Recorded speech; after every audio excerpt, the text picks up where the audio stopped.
কোয়েটা গ্ল্যাডিয়েটর্সের হয়ে ৫ মার্চ লাহোরের পিএসএল এর ফাইনালে মাঠ মাতাবেন এনামুল হক বিজয়। ফাইনাল খেলার উদ্দেশ্যে ইতিমধ্যে দেশ ছেড়েছেন তিনি।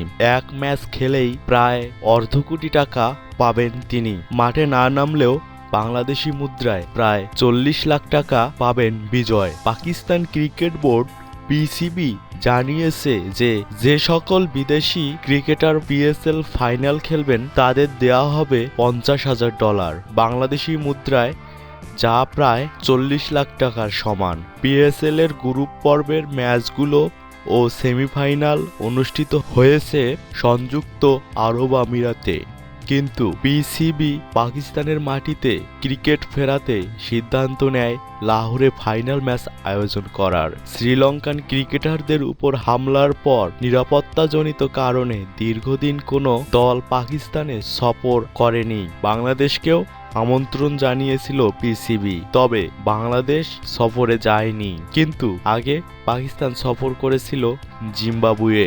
পাকিস্তানে আবার ক্রিকেট ফেরাতে পিসিবির এ উদ্যোগ। পাকিস্তান ক্রিকেটের জন্য এখন কতটুকু নিরাপদ তাও যেন একটা ছোটখাটো পরীক্ষা পিসিবির। তবে পাকিস্তানে ফাইনাল হওয়ায় অনেক বিদেশি ক্রিকেটারদের নিজেদের সরিয়ে নিয়েছেন।